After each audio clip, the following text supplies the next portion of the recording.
How are you doing, you legends? And welcome to another episode of the Unicorn Circuit, your weekly dose of car news. Oh, you waiting for me to say it? Car news. Fanking. Car news. Is that even legal? Conspiracies. Mycrapcar, random eat bag, all that sort of stuff. Now, we would say this episode is going to be massive, but it would never be as massive as the episode that preceded it, because that was massive. This one is massive, actually. Oh, this one's just as massive. I've got a mega Last Fanking one special. was so long. Last week was all your fanking. You just fanked yourself and then pretended like it was a group fank, but it was a solo fank. I didn't pretend. Well, you tried to get it past the keeper. I just presented it. Yeah, but you're like, oh, look at all these fanks that I've chosen randomly from the fanking page. They were some of the best fanks we've ever had on the show. Oh, God, you can't say that. Speaking of stuff that's hilarious, this guy just had his stand-up comedy debut even though he was sitting down. Tell us everything. That is true. I was sitting down. So I went to see some comedy a little while ago. It's called Story Club. And it was in a small room in Marrickville. And then they said to me, hey, do you want to come and do one? Every day for me. What's that? Story Club with you. Oh, thanks, mate. Well, you didn't have to pay for a ticket to come and see me. I People get last night had to stories pay. all the time. Anyway, and they said, do you want to come and do it? And I was like, great, I'll tell a story. In between that and that, the actual event got taken up as part of the Sydney Comedy Festival. And then it was relocated to the Comedy Store. So this was supposed to be a small gig that actually ended up being a big I think so. And then when I actually saw the lineup, it had and That's What I Reckon, and who's of course been on the show and he's awesome. Anyway, it was around 12 minutes. It's a long time when you sit down. And at one point I'm like, hey, like Mighty Car Mods people, and like two people are like, woo, hey. And the other 98% of the people like, oh. So you just have to talk shit and hope people laugh. It's pretty daunting actually. It's but I really enjoyed it. Isn't that kind of what you do all the time? No, but this I'd is say with our we, friends. but I don't try to be funny. No, this is with our friends. I don't try and be funny. No, well, I didn't mean it like that. I meant like careful. What have you been doing, Martin? Have you been fishing? Have you been 3D printing some more lures? No, I haven't been 3D printing lures. I didn't even know that's a thing. That's genius. Is that a thing? Yeah. Did you just come up with that? Yeah. Did you just invent something again? I did. Like when you invented the iPod? What I've been doing? Actually, I've been doing some shed setup. That's kind of cool. When you like reorganise stuff, if you're lucky enough to have a shed, because having a shed is not easy, but I have a mad shed. And I've been just doing some organisation stuff. I had a bunch of batteries. And when you end up with like spare batteries, you don't want them just like rolling around. So I just 3D printed up some mounts. There's so much cool stuff out there. And a lot of the time you go, I'm going to draw up one. You go, I wonder if it already exists. And there's like hundreds of them. Because people have like already been very creative and made that stuff. So the deal in 3D printing land is you like attribute it and say, this is the person that did it. So I'm going to put a link down in the description of the person that made it. But these are these really cool RYOBI battery mounts. So you can actually just screw them into the wall and then mount your spare batteries. Oh, that's cool. For the big ones? Cool. For the big ones, the 36 volt ones. In the USA, they're 40 volt ones. Here, they're 36. And yeah, the 18 volt ones as well. You can do similar things, make those kind of mounts. That's where I think 3D printing is at its strongest. Some people argue that it's kind of useless technology and it's vaporware. I know a lot of people making stuff that would disagree who do manufacture on it. Having one in your house, are you going to go and print something every single day? Probably not. But those times when you're like, oh, I wish I had, to fix something. It answers those questions, and I reckon that's where it's pretty kind of cool. So I've been doing a bit of that as well. And yes, I've been doing fishing because I fish semi-regularly. Okay, we'll get into that later. I've also been on Facebook Marketplace looking at cars sought by cheapest. I haven't, but I so badly want to. Click the buy now, but I'm just trying to hold back. He sent me one, and I've said no. Yeah. Only because it's not that we get to decide. There's just a certain limit, and anything over $500 from a joint account needs to be approved by both of us. Anything under $500, go for it. Speaking of cars that did not cost under $500, the GTR episode number 2 has just come out. That is over on the main channel. There are some comments about that, which we'll get into, I think, as part of the news, because last time we had a bit of a chat about the nature of YouTube and those things, and by the looks of things, you guys quite enjoyed that. And so I think that's probably worth a larger discussion. So we'll get into that. It can help you lot, if you are watching along with those series, understand some of the decisions that we make that might not be clear as well at the time. You're like, why, but why not this or why that? Maybe we can help explain that, particularly when it comes to the GTR. Although we could do that on every car. Yeah. Same with the RX-7. How come it's not a 20B? How come it's not a 26B? Because they cost 80 grand. Like, you know what I mean? Like, just stuff like that. And we see an interesting point sometimes when we do series, and we will get into this, where we might be 3 or 4 deep, and then we start, and it's normally about 4 deep, then you see anybody that's not into that, they start commenting going, I've had enough of that. I've had enough of the RX-7, I've had enough of whatever. So anyway, when it takes you, though, a week approximately to make an episode, you can't then just go, cool, well, I'm going to make 3 or 4 of those episodes a week because it takes too long to do the kind of work. Anyway, we'll get into that. But thank you again to Castrol for supporting that build. And we have 10% off our FATMATS, which are these. I'm using one right now. As am I. My computer They come is in on it. 2 different colours. This is the Blue perfect and use black. case as well. A nice soft interface surface for your desk. With the awesome design on there. That was done by Garth Ivers, supervillain, who also did the book cover as well. Really, as well really as a lot cool. of stuff. Anyway, you can grab one of these from the Mighty Car Mod shop. Grab 2 if you want, and put in the coupon code CASTROLGTR, and you will get 10% off. So you can check that out. Short time Everybody, only. let's dive into the news. We've got some electric car news. Yep. We're talking about performance cars. We're talking about emotion Talking about big engines. and engines, and whether exploding petrol is more emotional than exploding electrons. And having a look at some new cars that are coming out. And then a little bit of Mighty Car Mods news as well. And then Martin will probably tell us about some of the things he's trying to buy off Facebook Marketplace. We've got a Fanking special that is huge. And I forgot to show you last week. I told you that for the first time in the show's history, we had a physical Fank sent to us. So I have it right here. Oh. And I will be showing you this as well. That is getting Fank of the week. Doesn't matter what I say later on, that is getting Fank of the week. So hopefully I remember to show you that. It's going to be a massive show. Thank you very much for joining us. We love hanging with you dudes and dudettes. And all 3 of you. And all creatures. All 38 of you. All right, let's kick into the news.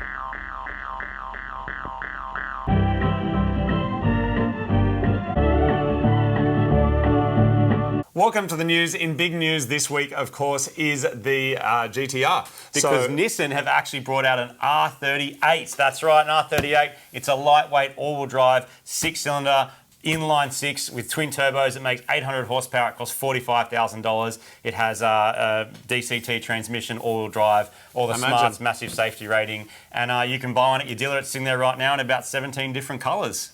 Can you imagine? Could you imagine? In another universe, that is happening right now. Is it though? Yeah, somewhere. Yeah. Somewhere it just stayed cool. Here's the problem though. When really fast cars are really cheap, heaps of flogs can afford to buy them. Yeah, but we're flogs. Yeah. We bought the cheapest one. Yeah. Technically, you bought the But cheapest then one. Does that make you King Flogger? Well... King 32 Flogger? I didn't mean those in particular. I just if you meant have a 32 and it doesn't say King or God or like Jun? number 1, they're actually they're all fast. They're, like, I'm not saying they're actually fast, but you've got to have a 32 plate. Oh, do I? Yeah. Yeah. And It's what's like mine? Boss 32, Is King mine 32. Flog 32, is it? Should be. Flog 32. Which is just golf backwards. Anyway, the episode just came out. We're pulling the engine out. We could not get the engine started. We start pulling it apart to see what may be wrong with it. Spoiler alert. Also, the car gets some paint and some repairs. So I want to address a couple of comments from people that were saying questions. Why was there not? And it's a fair question that we'll answer. They said, I would have liked to have seen like 4 or 5 episodes of just the repairs on the car. The nature of this build is different in that there is so much work required that we've had to pull in lots and lots of different people to help us with it. Yeah. And while the car's getting worked on, because this was now 3 years ago that it was getting painted, we were making all of the other videos that you were seeing weekly come out at that time, which might have been, I don't know, up or hypergrams or other things. So all those videos that were coming out in the background were getting that painted and sorted out. Yep. We still didn't know if that would ever even see the light of day. So as the project went on, there's more detail, but back then we're like, man, I don't even know. So every couple of weeks we would drop in, check, how are the repairs, how is this going?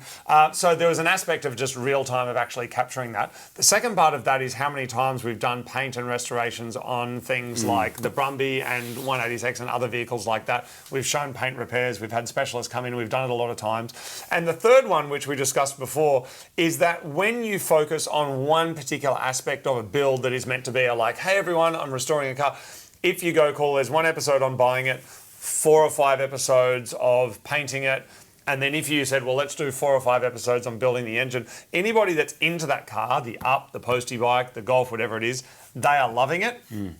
Everyone else, they don't like it. And unfortunately, these days, you can, while you don't want to be led by the data, you can see. And when you go and have a look at your video and YouTube will show your retention, when you get into bodywork stuff and repairs of things, it just goes like this. And the people just leave. I'm not watching anymore. And those algorithms know you well enough that it's also smart enough to know what's happening now, because it understands what's being said. So if it's mentioning paint, mixing, color, clear coat, whatever, and you historically just tune out, it's not going to show you a video that's got any of those things in it. Yeah. You don't have to do keywords. We don't have to tell it anymore. It knows what the content is. Yeah. Same as it knows it's a GTR and maybe you like GTRs. So we're not making decisions about, well, let's just show none of it because otherwise the robot won't show it to anyone. No. It's a case of going, well, we don't know if the car will ever see the light of day. We don't know if it can be fixed and damaged. Send it to professionals. It sit there for a year. And while our lives just continue on as normal. We're just building cars, basically, doing things, one touring. Or one and a half videos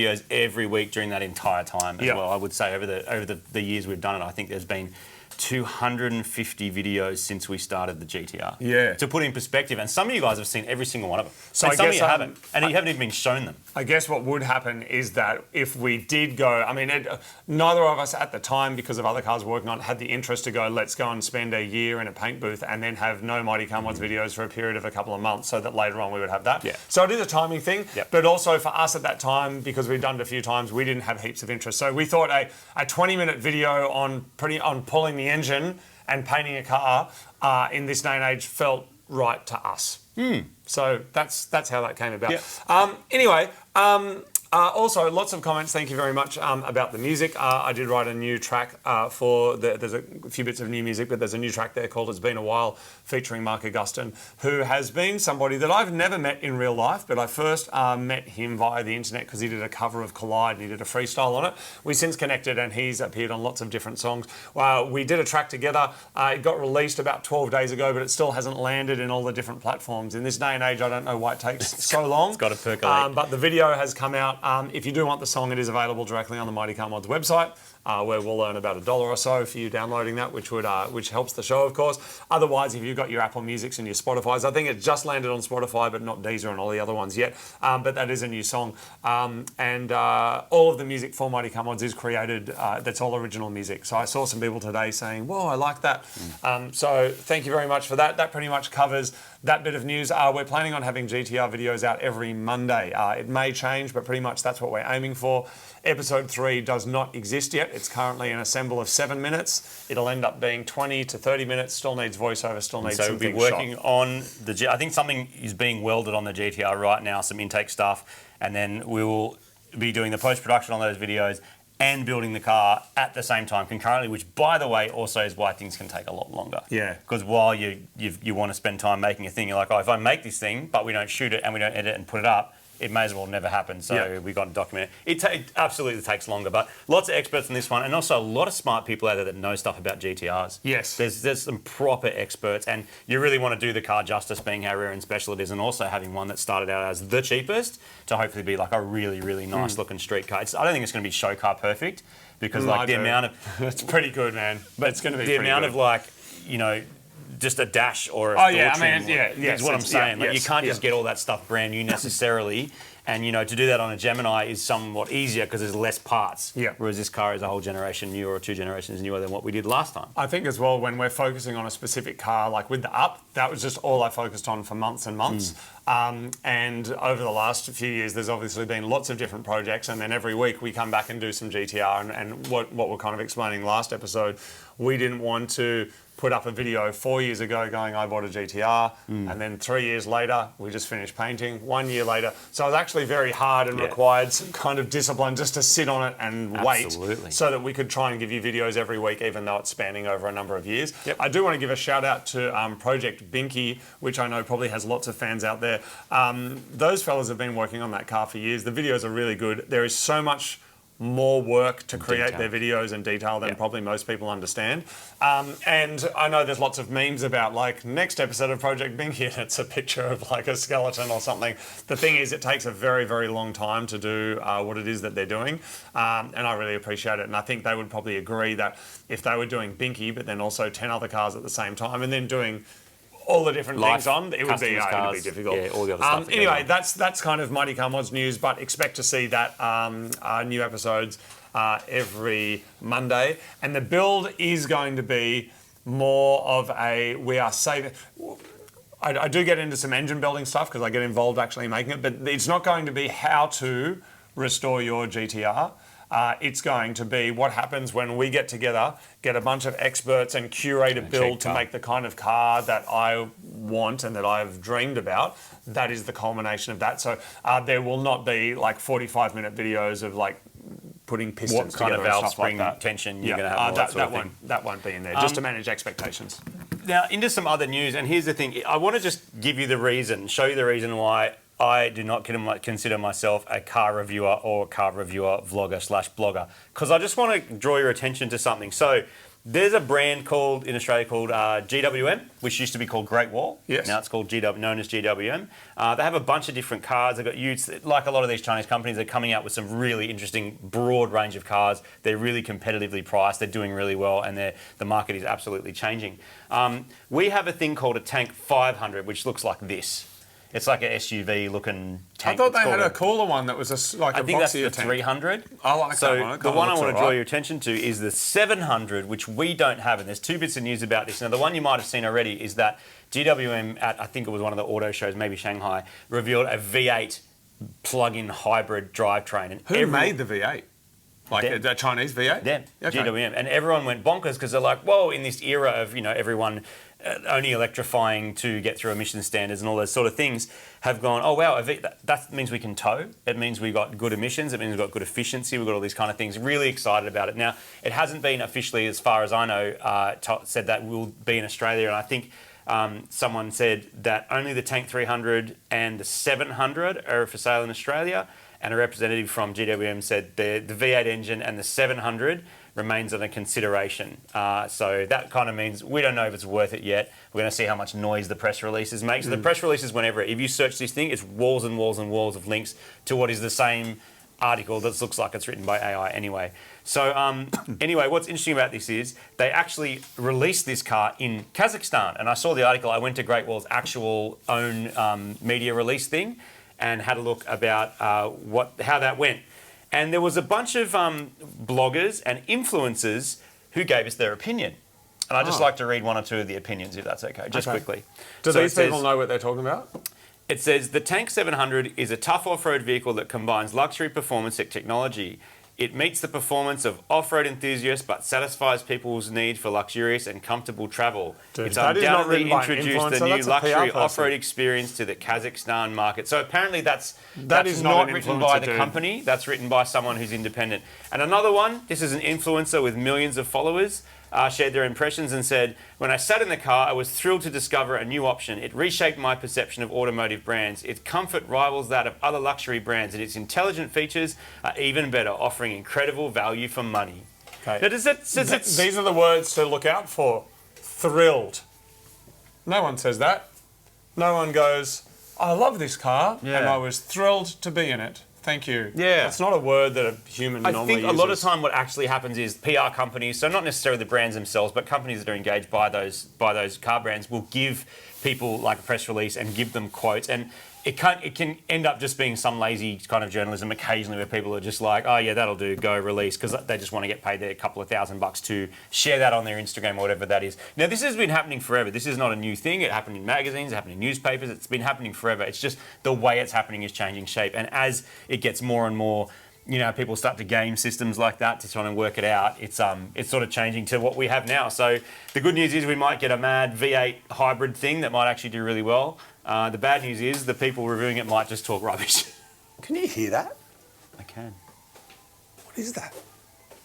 I don't know what that noise was, but thank you to my friend the cat for giving me a little edit point. Martin, why do you have a photo of it? Anyway, I don't actually need to know. I don't need to know. Tell me more news. Martin, I don't know if they were written by... They don't sound that legit, just saying. But speaking of Chinese and electric cars... Because good luck finding any news about anything else. There's a car called a JQ J8. Now, the most interesting thing about this is that... Don't you have one of them that you camp in? No, that's a Jayco Isn't that what that is? That says No, Jayco that's a as well. Jayco. Dude, that literally says Jayco. It's Jayco. Depends how you pronounce it, but it's the same word. Well, it's got 2 O's on the end of it. So Jayco's got one. Okay. Anyway, the Jayco J8. JB, like a JB Chimera. No, it's Isn't that like the best car ever made? It's a large SUV. It comes with CarPlay, massaging seats, hot, cold, full-size spare, digital screens, 8 airbags, powered tailgate, whatever. All-wheel drive is available. It has snow modes, mud modes, sand modes, and stuff like that. Sounds I think really they good. cost a little bit extra. This car in Australia is going to be $49,990 drive away. You say, how many seats? That's a 5-seat. There is a 7-seat one, but that's a 5-seat one. I feel like It's going to slay. car people are in trouble, mate. Why? Because if you can buy a car like this in the 40s of thousands of dollars, Yeah.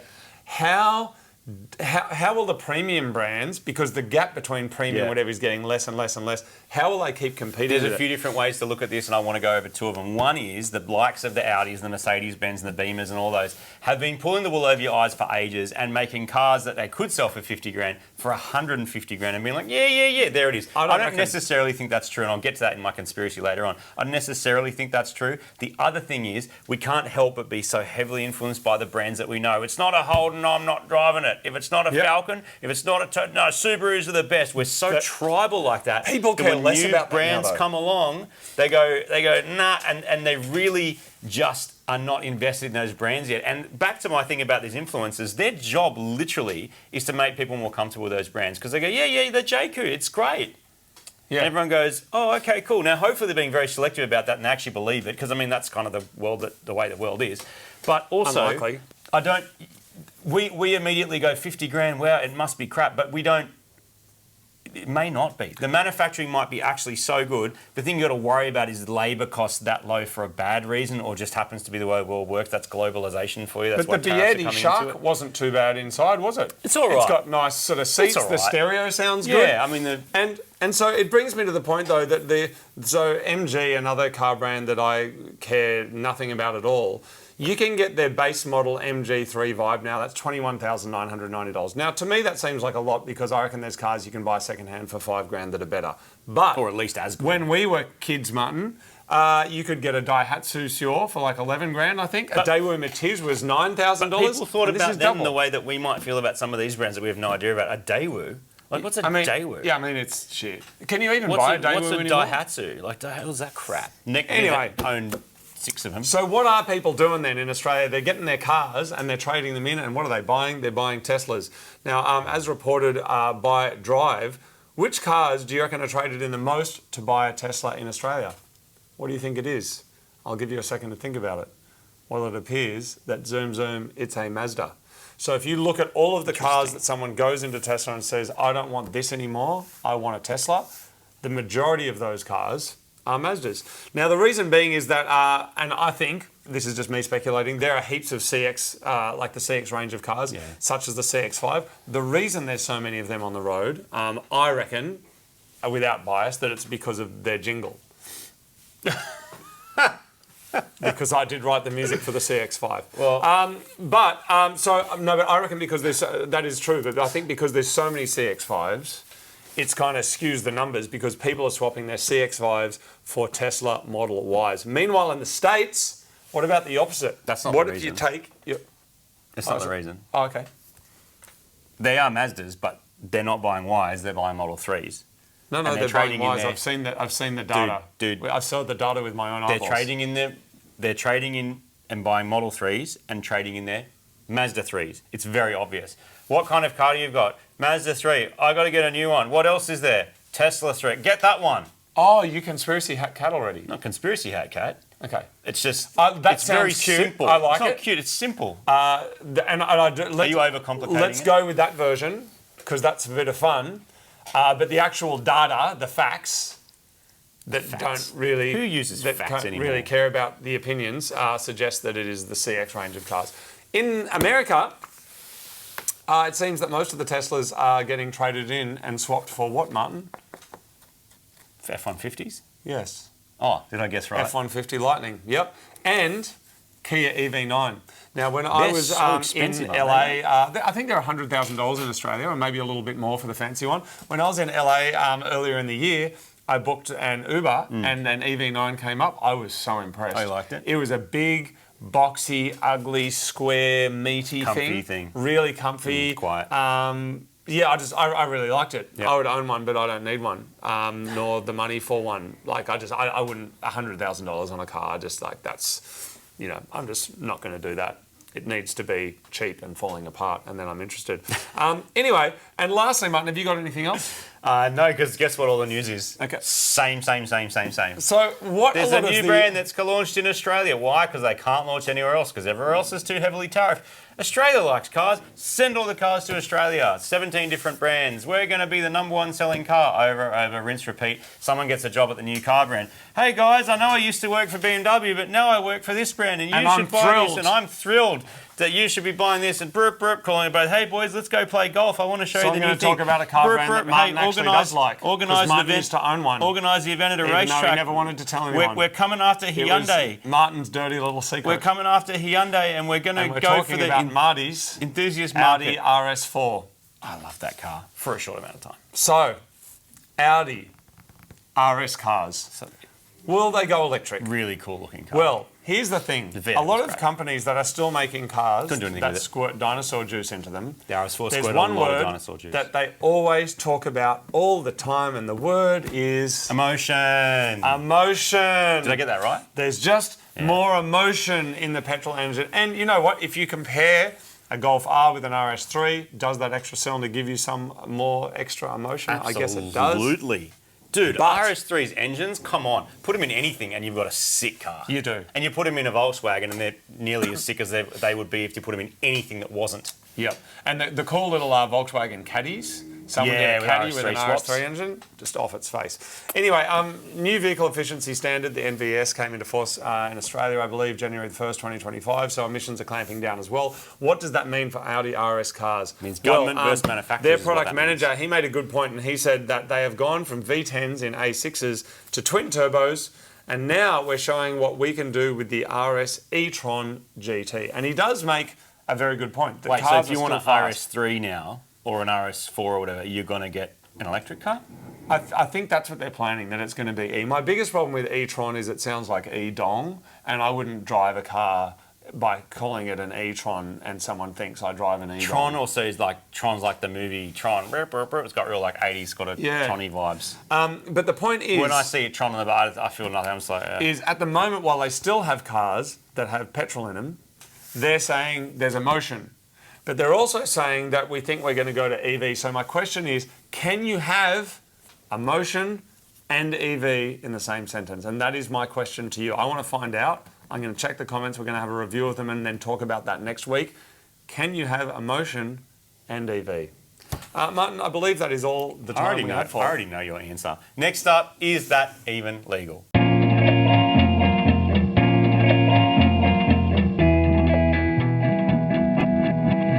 Do you need the noise? Do you need the opera? Do you need the theatre, Martin? I reckon it's a huge part of it.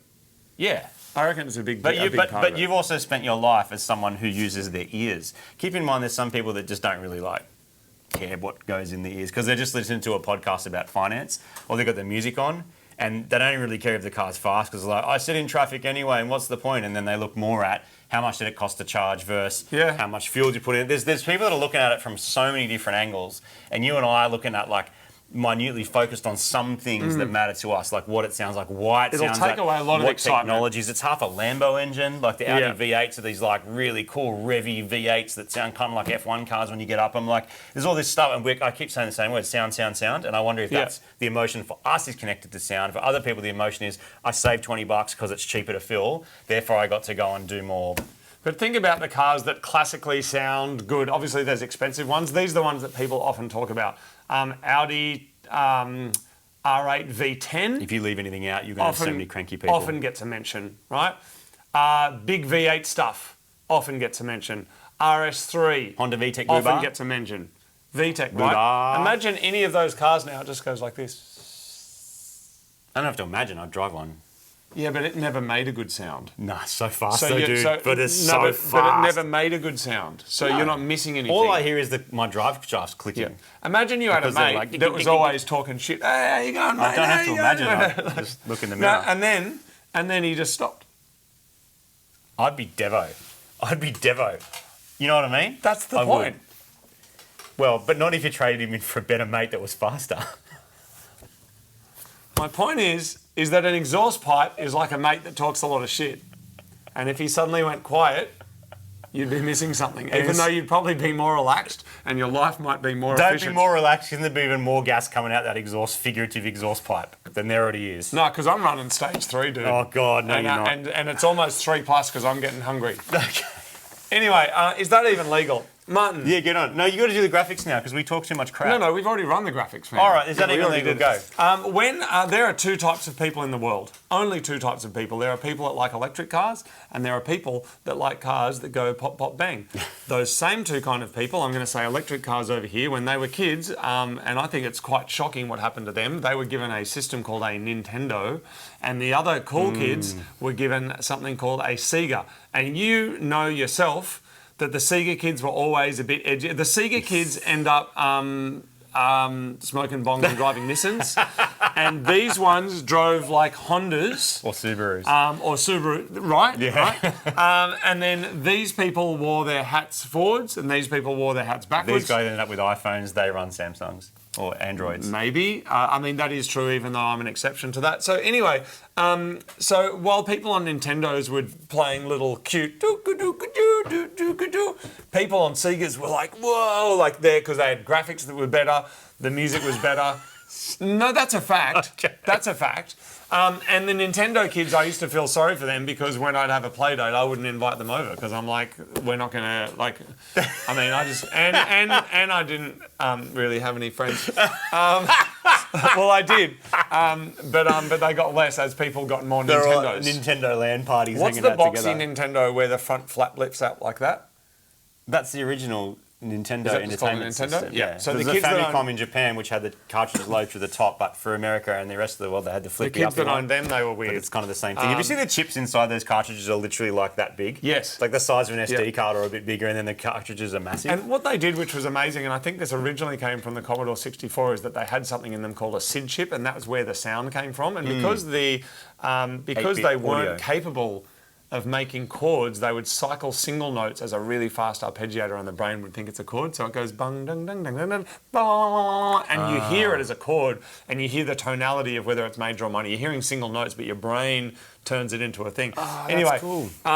Interesting. Other fact is some of the games were so huge, like in terms of the resources they required, that actually, I'm pretty sure, maybe I've got this wrong, that the entertainment systems of Saw would like hijack like extra RAM and stuff, the chips to make the thing better, like as in the mods for the thing were in the actual cartridge. Yep. And so it would be like, I need more memory, and go into the cartridge, get its memory, and That's then like, so cool. Oh man, but considering the resources and the limitations that they had in the 80s when this was all happening, same with the Segas. Like, how did you save games on Segas? I know how you did. You crawled yourself into a corner of the game, turned the TV off, went to school, and when you got back home, turned it on, and then you'd fall down a hole, and then that's like the end. And you've got to start from the start. And I remember a little while ago, somebody made a thing just unrelated to gaming, but sort of related, called a SID station, which was that chip inside a box that had General MIDI on it. Oh, that's cool. And you could plug a keyboard into it and go ding, ding, ding, ding, ding, which was really cool. Anyway, Martin, that's what you came here for. Don't pretend you didn't. How is this all related to? Is that even legal? We're still talking about Audis? It is directly related this time because, Martin, do you like Norway? Yes. Have you ever been? Yes, very briefly. Okay. I'd like to spend more time there. Yeah. We should go. Oh, mate. And I'm keen. Tomorrow, I'm keen. Scandinavian adventures. Yeah. Martin, do you like Norway? Yes. Do you like Segas? Yep. You do. I like them because you like them. Oh, thanks, mate. Do you like the game? I would have come to your LAN party, but I still would have thought you're a bit weird because you had a Sega. I'd be like, really? Yeah, I had a really good time. It's got a Sega, man. I don't know about that. Do you know what would have been weirder, though? If you'd met me and I had a Nintendo and drove a Subaru, we would have never become friends because you would have felt intimidated. What? If I was a Sega guy. Yeah, because I was 5 years older than you, right? Oh, yeah, so you would have met me and go, hi, Marty, I've got a Nintendo. And I'd go, off. I'm doing my HSC. I've got my driving license. I mean, I just picked up this chick from school, and we're going away for the weekend. Do you want to come and play? You want to play Sega? No. And you're like, but one day I will know 50 times more than you do about cars and I'll probably fix your stuff. And I'm like, there's a girl in my car. Which bit do you not understand? I don't care about that right now. Anyway, so I don't reckon we would have been mates. Can we play Alex the Kid? Oh, wait, yeah, we can. I died. Oh. Yeah, if you said, can we do Alex Kid? And I'd go, yes, in Miracle World. Right. That was a good game. What and built into the Sega Master System 2. Free game. They basically did what you two did to the iPod, but way earlier. Yeah. They enforced it on you. Yeah, they did. So, Martin, do you like Norway? Yes, Norway likes Sega. Do you like Sega? Yeah. Do you like Sonic the Hedgehog? Yeah, actually. It's pretty cool. Are you over the age of... It's the only game that ever got anywhere close to the quality of what Nintendo was putting out. Because but the action was a bit, it's a bit delayed, not as, like, graphics A bit delayed. It's one of the fastest running computer games of its time. Yeah, but it wasn't very good. Let's not say it's a bit delayed, though. Yeah. I don't even know if you're allowed to say that anymore. Martin, okay, so you like Norway. Yes. You like Segas. Yes. You like Sonic the Hedgehog. Yep. Do you like having a legal name, like on your passport? Yeah. What?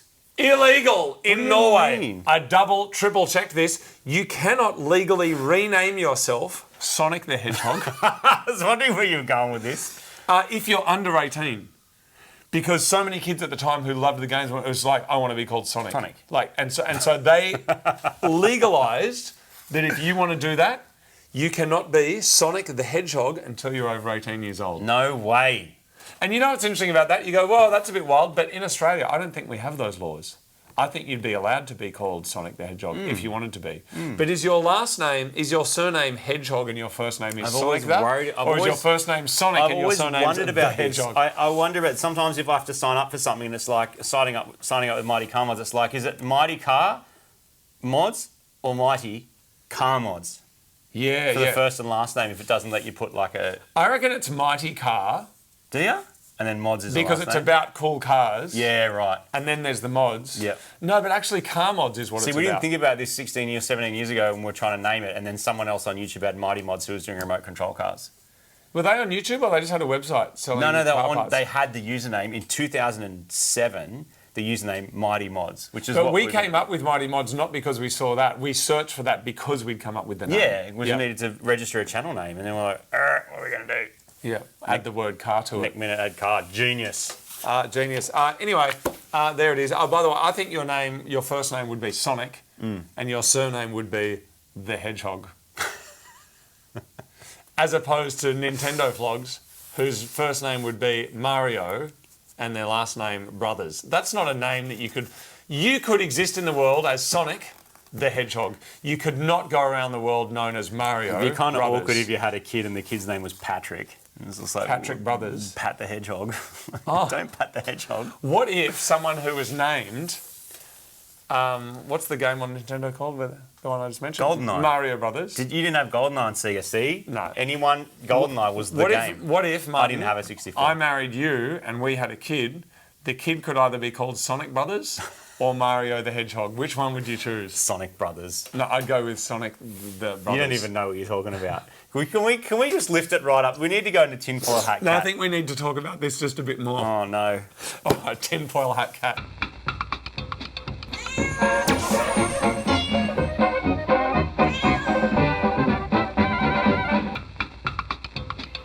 This week on Conspiracy Hat Cat, What have you got for us, mate? a car that was made in the last 10 years. Do you? Barely. My BRZ? Oh, it's 2013. No. 2013. What else is there? Yeah, not much. I mean, I I don't either. I've got that new one no one's seen yet. I've got... Wait, on the up? When was that? Well, technically, you made it into the last 10 years, but only after extensively modifying it. I don't think we do. Do you? Not many. I got one. It's freaking awesome. Can't wait to show you on the show, but that's later. What have you We've got? got GTRs to finish first. What have you that got? new thing. Did I pay for it? It'd be frothing over. You paid for half, thanks. Did I? Yeah, it was way more than $400 too. Oh, okay. But can't it's wait to see awesome. it. It was also a third or a quarter of what it was originally, and it's still a very new car. You I'm just keep dropping telling some yourself carrots, whatever you mate. need to tell yourself, mate. It's All right, let's so go. good. What's the conspiracy? What have you Okay, got? do you have a car that was made in the last 10 years? Chances are it either automatically brakes for you when you don't ask it to, bings and bongs and pling plongs at you. You've driven something late model recently, ding, right? bong, ding, bong. Reverse, ding, ding, ding, reverse off. What I like is when it dings on the speaker where the thing is.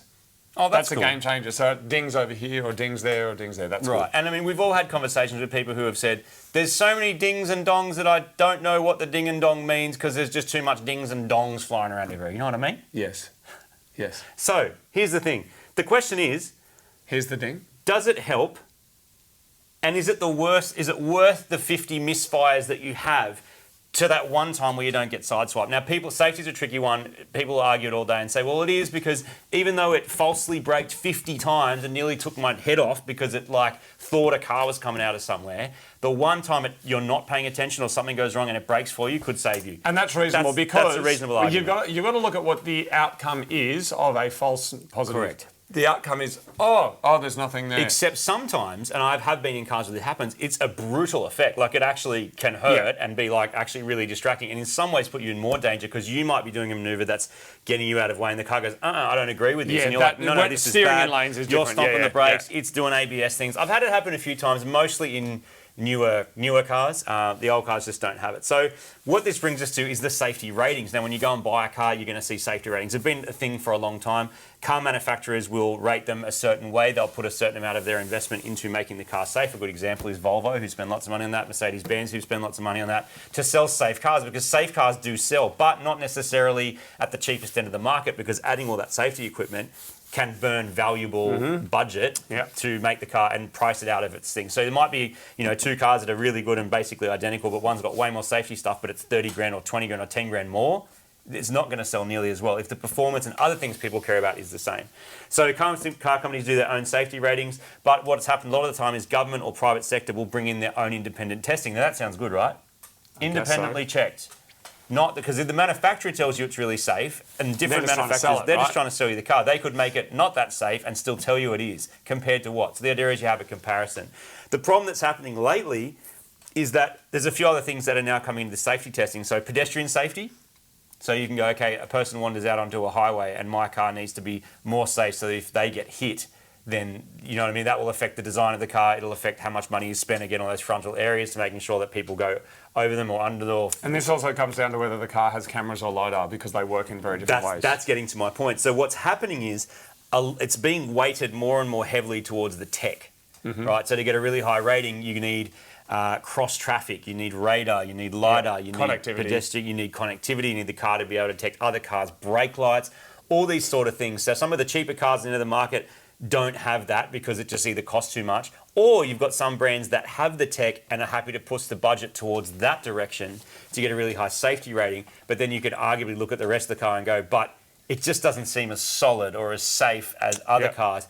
And this is this grey area we're getting into. Now, for a long time, people would say, I like 60s and 70s cars because they're more solid and they're safer. Yeah, we know that's not actually the truth. But I think Do you want to get punched with a leg of ham or with a slinky?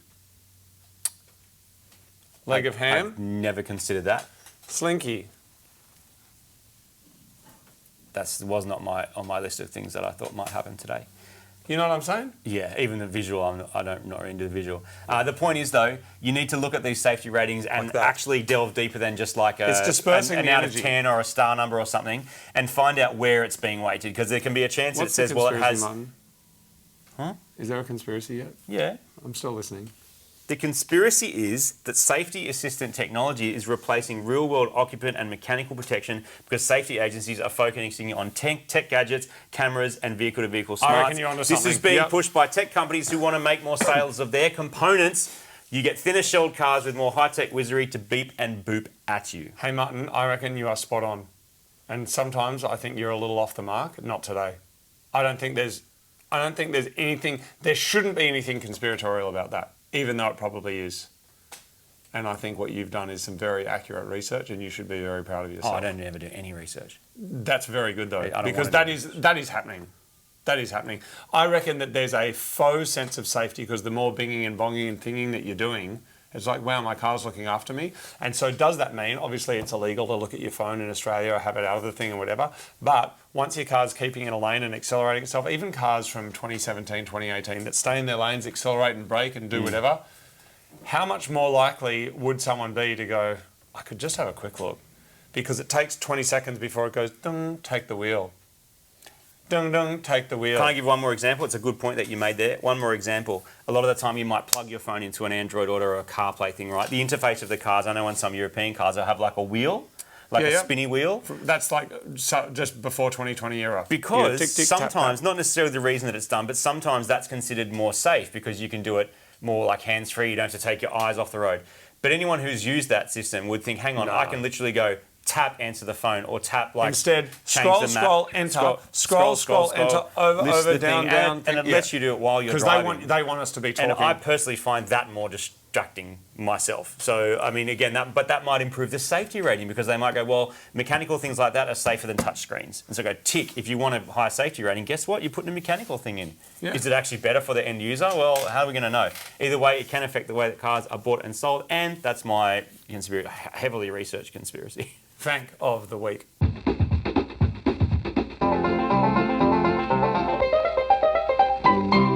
Fanking is the delightful art of recontextualising a product's name by taking a photo of it down near your crotch. We've got a bumper offering today of Fanks, so we're just going to jump straight into it. Here we go, Martin. Nut and go. Breadsticks.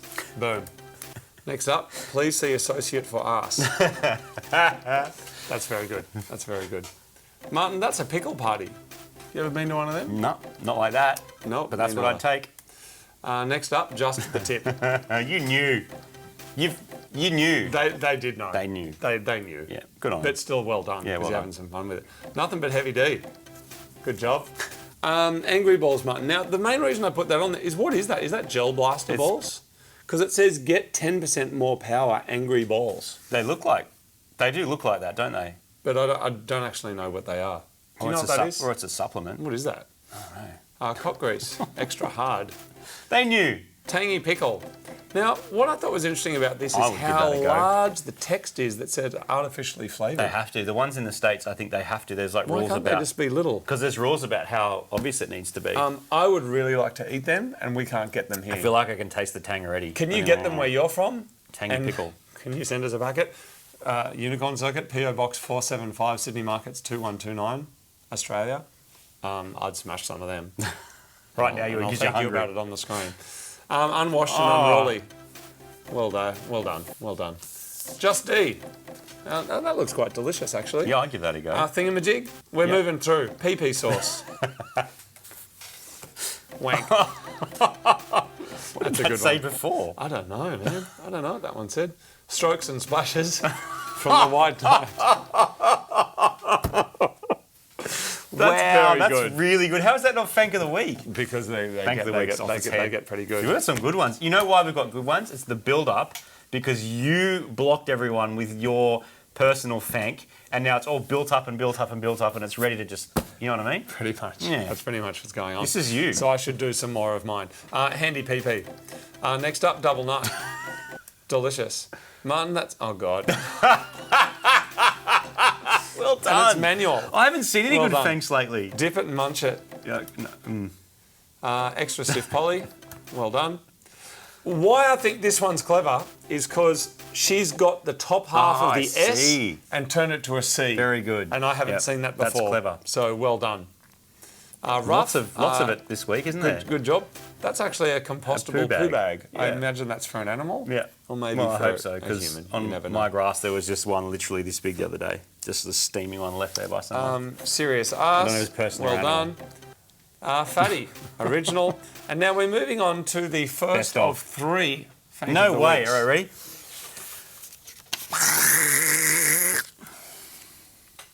The Cock Lovers gift pack. Oh. Well done. Next, Fank of the Week. That was runner-up. Now we have two Fank of the Weeks. Small cock garnish. Well done. And now actual Fank of the Week. That's a drum roll, by the way. That's a drum roll. You know what's funny? I'm telling you, like, there's new viewers. We've checked this out. There are no new viewers. Of course not. They're going backwards, the probably. Same group that's always here. Yeah. So you know So the what more that is. rubbish we talk, the more people unsubscribe. The big dildo. Well done. You've used two different products and done that. But now, everyone... Please tell me it's eat bag, or at least mail bag. Oh, no, it's not. Because you never know. What? It's time for the actual Fank of the Week, because it was IRL. sent to us. Drum roll, please. Toyota Hilux. Yes. Repair the anal. Well done, everyone. Is it the funniest? No. Is it an actual book that someone sent? Yes. Yes. Is it worthy of winning Fank of the Week? Now that I've seen it out loud, I've actually changed my mind. I'm giving it back to the Big Dildo. After that big build-up that's taken 2 episodes. No, I'm actually giving it to Big Dildo. You can submit your thanks on the Fanking Facebook page. There is a link down below. All right, people, it's time for Random Eat Bag.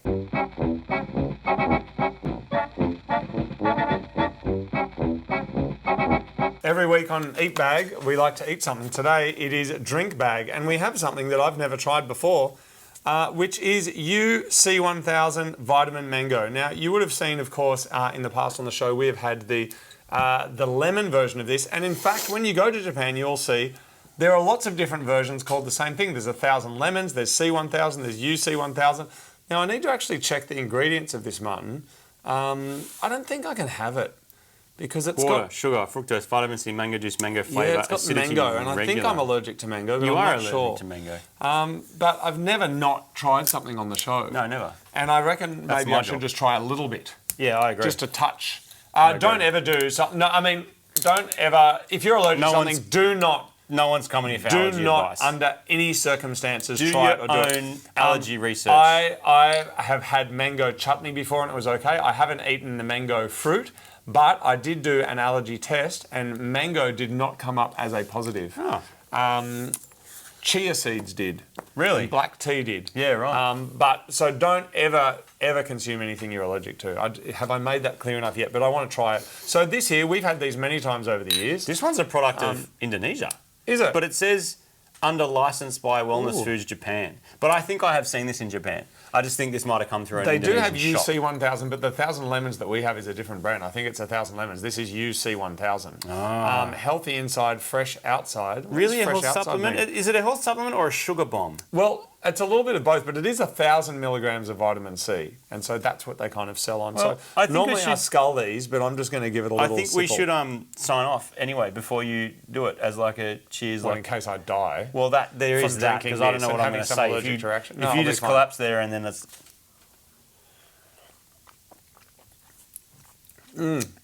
Nope, I can't do any You more don't of that rate it? anyway. I need the lemon I reckon one. it's too syrupy. It's very and there's too syrupy. much fake I reckon sugar it's, stuff in it.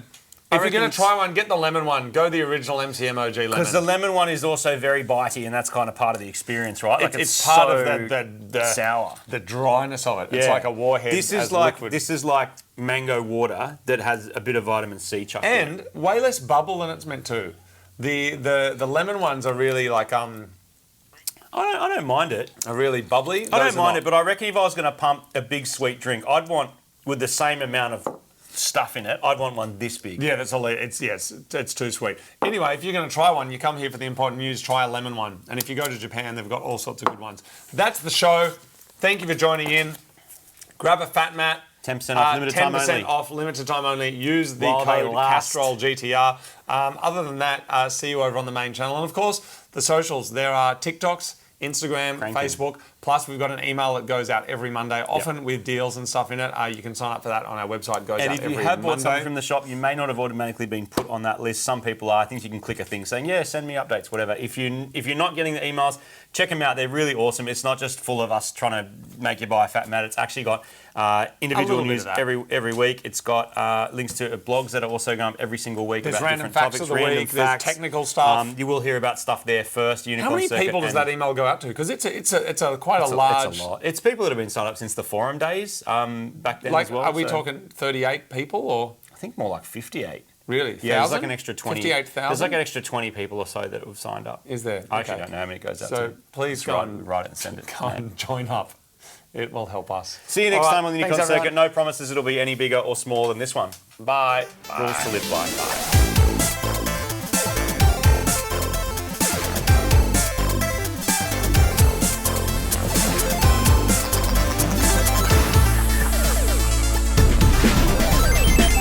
Unicorn Circuit.